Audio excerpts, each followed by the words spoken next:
Alors, voici un jeu que je me suis procuré récemment en occasion qui s'appelle Secret Dakini Oracle, a Tantric Divination Deck. Donc c'est l'oracle secret du Dakini et c'est un jeu de divination tantrique. Donc ça a été édité par US Games Systems, je crois. Oui, c'est ça. En 1977 aux États-Unis. Donc c'est un jeu qui est composé de 65 cartes, qui n'est plus édité, donc qui est devenu assez rare. Donc le coffret se présente ainsi, avec les cartes. Donc voilà. Hop.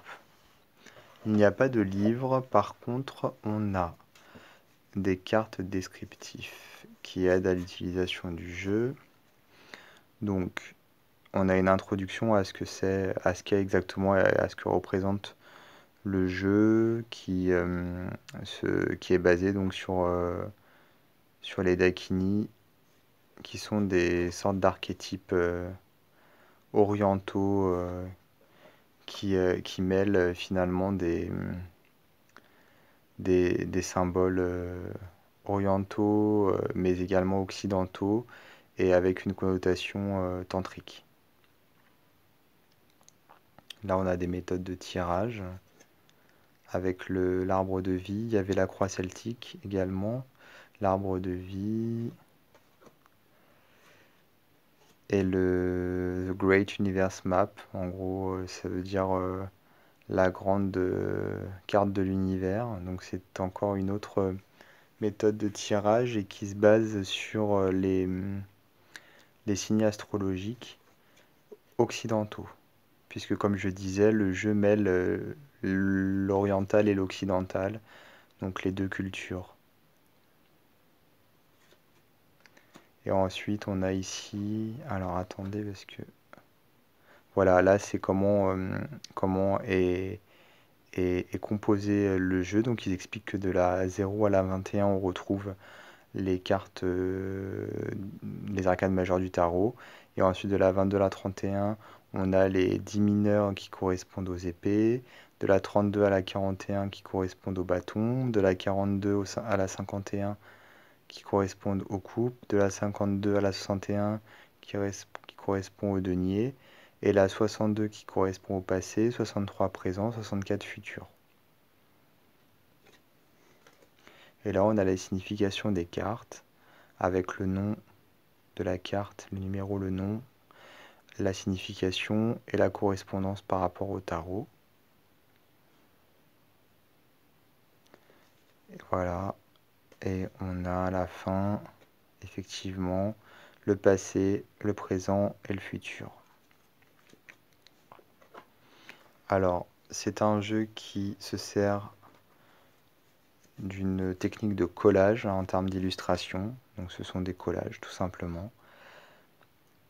Euh, Honnêtement, je suis pas fan des illustrations. Je suis même plutôt déçu puisque sur internet, les images que j'avais vues rendaient mieux que ça. Mais bon, c'est un jeu qui est assez ancien et rare. Donc pour la collection, il vaut le coup d'être possédé. Je suis un petit peu déçu également au niveau de certaines cartes euh, par rapport à la correspondance, parce que je trouve que ça ne correspond pas particulièrement au tarot. Par exemple, ici, on a normalement Ganesh, Lord of Obstacles, c'est le dieu des obstacles, qui correspond finalement, ici, ils disent au pape. Et ils disent en fait que c'est des obstacles qu'il faudra, euh, qu'on aura à, à être confronté à ces obstacles, quoi.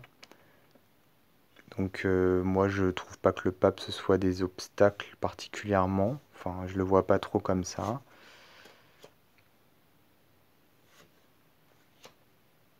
Pareil pour la carte numéro 7. donc qui est vraiment négatif, je trouve, et assez glauque. J'aurais pu presque penser que c'était la carte qui correspondrait à la mort, alors qu'en fait ça correspond au chariot. Ils disent que c'est une renaissance spirituelle et la visualisation, la, la, la nature de toutes les choses. Bon, pour moi le chariot c'est pas non plus ça en fait. Bon, il y a quand même des cartes qui correspondent, par exemple la roue de fortune qui est là, donc on la reconnaît.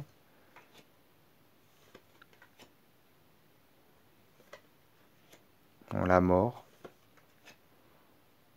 Bon, il y a des cartes qui sont aussi un peu kitschou quand même, hein.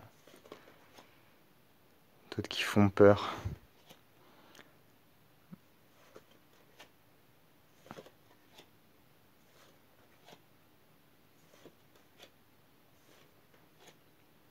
Puis je trouve ça un petit peu surprenant qu'il l'ait appelé oracle. Ils auraient pu se contenter de faire un tarot, puisqu'en fait ils disent vraiment qu'ils ont repris les arcanes majeures et qu'ils ont repris les mineurs également. Donc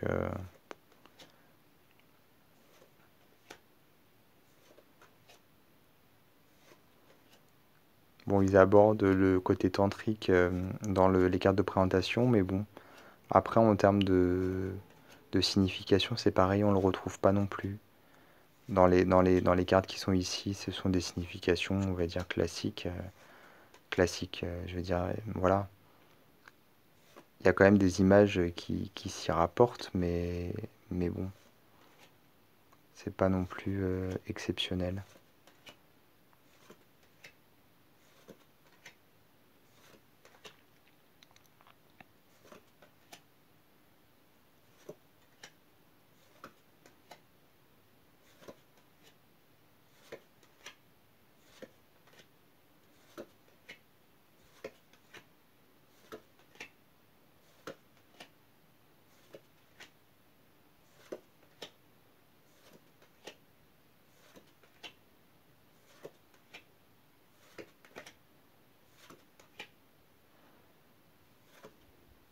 Donc pour le passé, par exemple, bon, j'ai un peu du mal à y voir la relation également. Il parle de le pouvoir du passé, le protecteur de tous les Dakini, la transmission tantrique occulte, l'action. Donc pourquoi un tigre? Je sais pas. Donc le présent et le futur. Le dos des cartes avec une qualité standard des années 80, mais quand même pas mal quoi, puisque les anciens jeux avaient des qualités bien meilleures en termes d'épaisseur et tout que certains jeux récents. Il y a un traitement des cartes classiques, hein, elles glissent bien, une taille aussi standard. Voilà.